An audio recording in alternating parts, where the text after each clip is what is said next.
Hello guys. आज हम लोग कम्प्लेक्स सेंटेंस बनाना सीखेंगे। वो भी कम्प्लेक्स सेंटेंस का पार्ट नंबर 3 है ये। और जो कम्प्लेक्स सेंटेंस बनाएंगे वो है एडवर्ब क्लास का प्रयोग करके। तो आज एडवर्ब क्लास का प्रयोग करके हम कम्प्लेक्स सेंटेंस बनाना सीखेंगे। तो चलिए गाइस, हम वीडियो को स्टार्ट करते हैं। गाइस, अगर वीडियो आपको अच्छी लग रही है तो प्लीज़ वीडियो को लाइक, शेयर और चैनल को सब्सक्राइब करें। साथ में बेल आइकन भी दबाएँ जिससे कि वीडियो की नोटिफिकेशन आपको मिलती रहे। तो गाइस देखिए, एडवर्ब क्लास में क्या बातें होती हैं। एडवर्ब क्लास का प्रयोग time, place, reason, condition, comparison, contrast, result, purpose तथा मैनर का प्रयोग करते हैं, अर्थात मैनर दिखाने के लिए प्रयोग किया जाता है। अब यहाँ पर गाइज इसमें कोई अदर रूल तो नहीं है। इसमें बात यहीं से आ जाएगी कि अगर आपको कंजक्शन के बारे में पता है तो आप एडवर्ब क्लास का प्रयोग करके कंबाइन कर सकते हैं, सिंपल से कम्प्लेक्स बना सकते हैं। तो गाइज अब यहाँ पर हम आते हैं। फर्स्ट ऑफ ऑल जो इसका दिया गया है वो है आपका टाइम। तो टाइम के अंतर्गत आने वाले ये कंजक्शन जो है गाइज, यहाँ पर देखिए, whenever, when, while, till, until, before, after, as long as soon as, no sooner. और नो सूनर के साथ गाइज आपका होता है डू, डज, डिड, हैड और देन। ये आपका यूज होता है। तो गाइज तो ये आपके आते हैं एडवर्ब क्लास शोविंग टाइम के अंतर्गत। अब गाइज हम एडवर्ब क्लास शोविंग के अंतर्गत आने वाले टाइम जो कंजक्शन होते हैं उनका प्रयोग करके हम बनाना स्टार्ट करते हैं कंजक्शन। तो ये क्या है, I awaited for Ram Gopal, I awaited till his arrival. मतलब इसका तात्पर्य कि I awaited for Ram Gopal till his arrival. तो I awaited for Ram Gopal till he arrive, till he arrive. तो ये आपका बनेगा। तो गाइज देखिए क्या बनेगा आपका, आई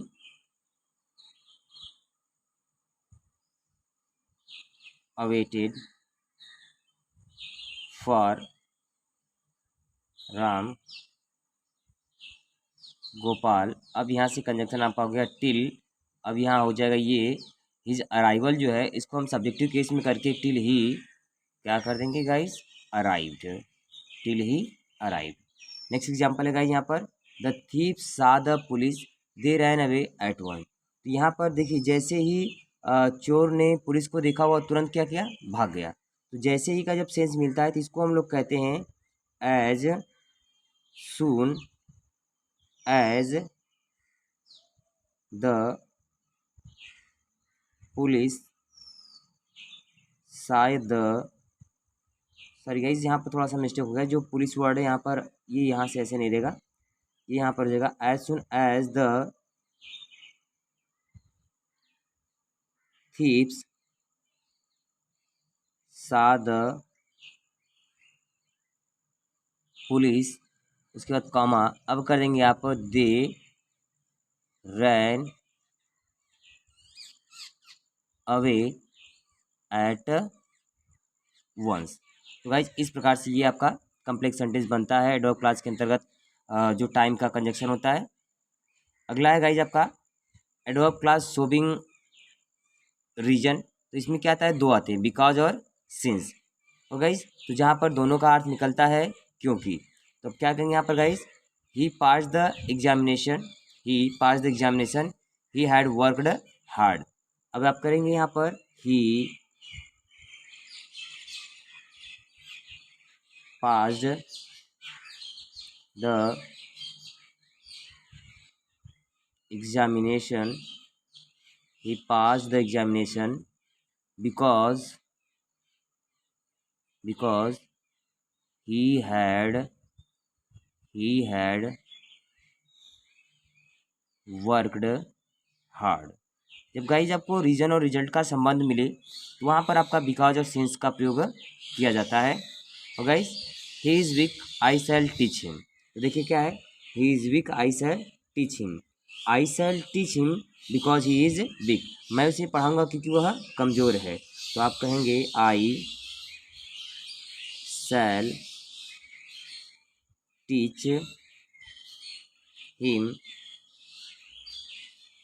because he is weak, because he is weak। I think guys कि आपको सभी बातें समझ में आ रही होगी, आपके सभी बातें क्लियर हो रही होंगी।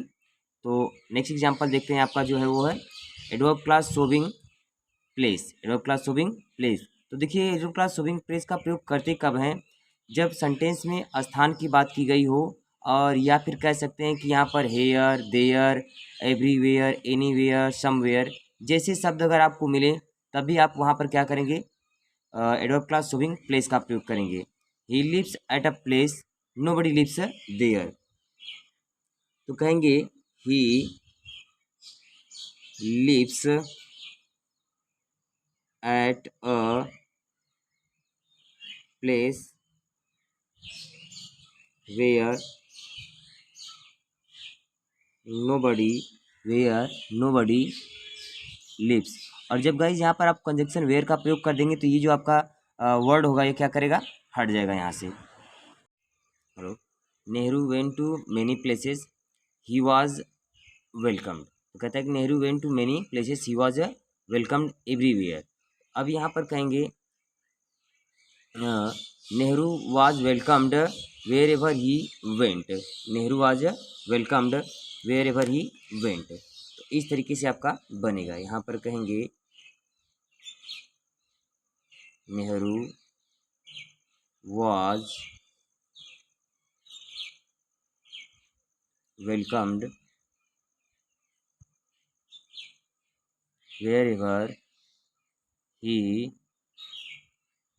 वेंट। अब गाइज कि आपको ये बातें भी समझ में आ गई होगी।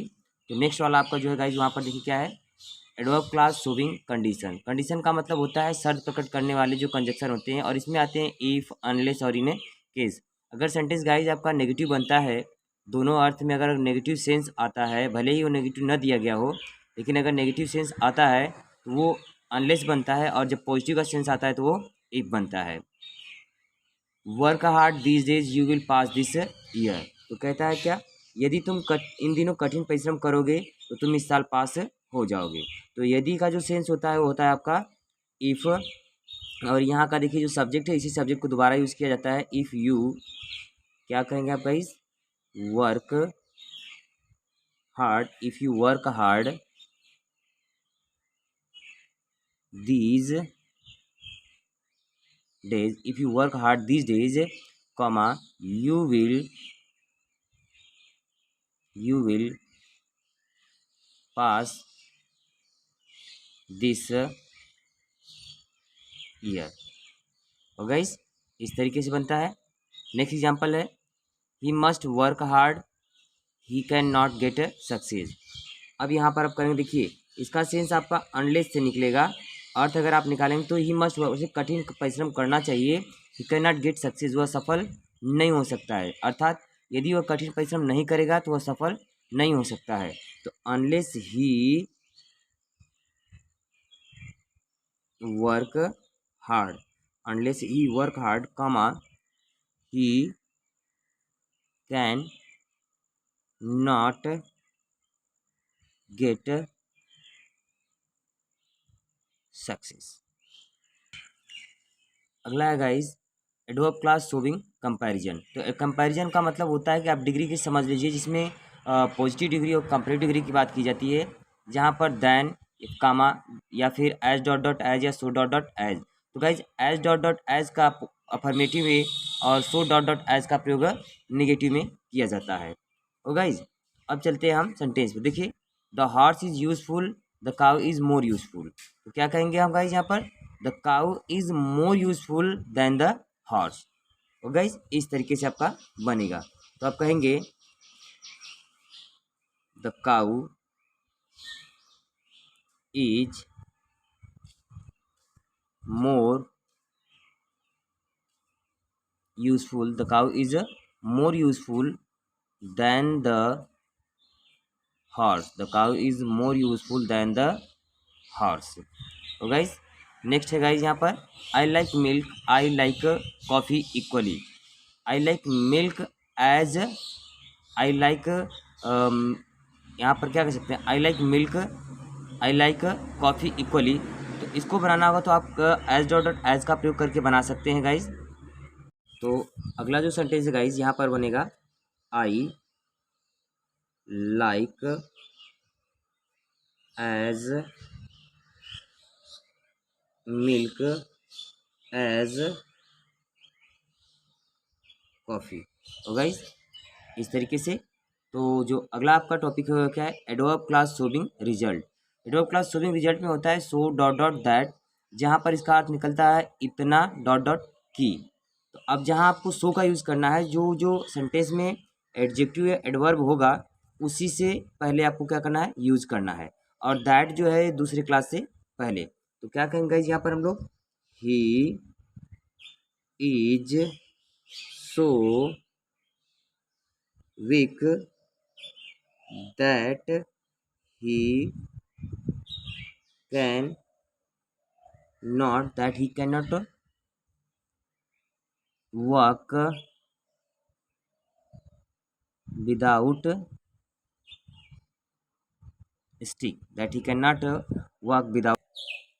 इसका जो नेक्स्ट एग्जांपल है guys, he is old he can not run, अर्थात वो इतना बूढ़ा है कि दौड़ भी नहीं सकता। तो आप कह सकते हैं he is so old.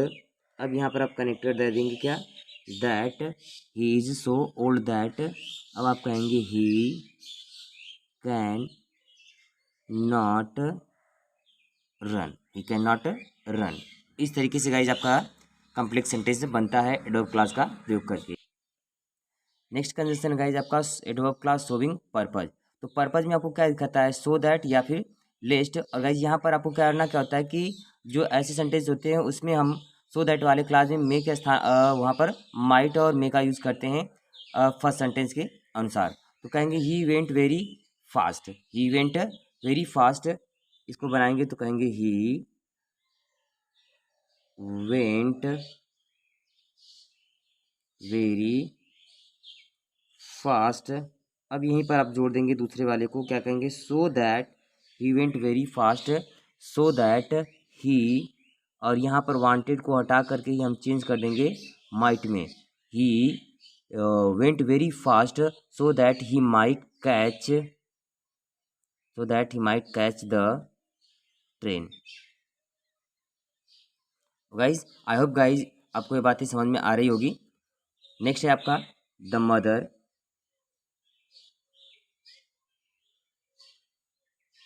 The mother starved, starve मतलब होता है गाइस भूखों मरना है, भूख से मरना। Starve her self, so that, माँ ने खुद को भूख से मार डाला या खुद भूख से मर रही थी, मर गई। सो दैट ताकि सी माइट सेव हर चाइल्ड। और गाइस इस तरीके से आपका बनता है। तो आपका नेक्स्ट जो है गाइस वहाँ पर एडवर्ब क्लास शोविंग कंट्रास्ट। देखिए एडवर्ब क्लास शोविंग कंट्रास्ट में होता है गाइस कि दो आपके एडजेक्टिव मिलेंगे जो दोनों एक दूसरे के क्या होंगे, बिल्कुल विपरीत होंगे। या एक पॉजिटिव बनेगा तो एक आपका नेगेटिव बनेगा जो कि इस पॉजिटिव वाले से विपरीत अर्थ रखेगा। तो गाइस देखिए जैसे he is rich, he is not generous to the needy. अमीर तो है लेकिन गरीबों के प्रति वो बिल्कुल भी उदार नहीं है। अमीर तो है लेकिन वो गरीबों के प्रति बिल्कुल भी उदार नहीं है। तो आप कहेंगे he is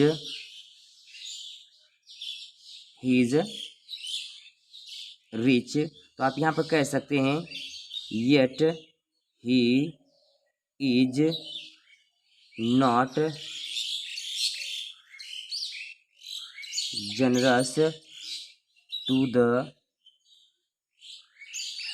needy, he is not generous to the needy. और यहाँ पर गाइज अगर आप दो को पहले रख देंगे तो और भी बेहतर हो जाएगा। जैसे though he is rich yet he is not generous to the needy, because क्योंकि गाइज यहाँ पर जो आपका कंजक्शन होता है ना वो though dot dot yet, although dot dot yet होता ही है। तो गाइज नेक्स्ट एग्जाम्पल आपका गाइज है you did not have much wealth you are not unhappy. आपके पास बहुत धन नहीं है लेकिन फिर भी आप नाखुश नहीं हैं, अर्थात आप खुश हैं।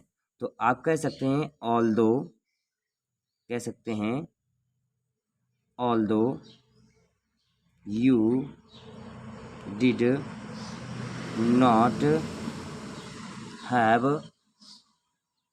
Much wealth, yet you were not unhappy। I hope guys कि आपको ये बातें पूरी क्लियर हो रही होगी, समझ में भी आ गया होगा कि किस तरीके से आपका एडवर्ब क्लास का प्रयोग करके हम कम्प्लेक्स सेंटेंस बनाते हैं। तो लास्ट गाइज आपका है एडवर्ब क्लास शोविंग मैनर, जिसमें आपका आता है as, so far as if या एज दो। ये जो कंजक्शन होते हैं आपके एडवर्ब क्लास शोविंग मैनर में आते हैं, क्योंकि ये किसी कार्य को करने के क्या दिखाते हैं, तरीके को दिखाते हैं। तो गाइज अब एग्जाम्पल देखते हैं। He spoke English fluently, he seemed to be an English man. ठीक है, तो इसको आप कहेंगे he spoke English, he spoke English, he spoke English कैसे guys, fluently, he spoke English fluently as if, आप चाहे एज इफ कहिए या फिर as though, he spoke English fluently as if he were an English man. क्योंकि guys जब हम as if का प्रयोग करते हैं तो इसको जब कंजक्शन का यूज़ करते हैं तो यहाँ जो होता है सभी सब्जेक्ट के साथ काल्पनिक वाले में जो होता है कि वर का यूज किया जाता है। सो गाइज लास्ट एग्जाम्पल आपका क्या है, he has treated me in a certain way, I shall treat you in the same way. तो क्या कहेंगे यहाँ पर guys, I shall treat you, I shall treat you as you have treated with me, as you have treated with me। So thank you guys watching for this video. अगर video आपको अच्छी लगी हो तो प्लीज़ वीडियो को like, share और channel को subscribe करें। साथ में बेल आइकन भी दबाएं जिससे कि हमारी वीडियो की नोटिफिकेशन आपको मिलती रहे।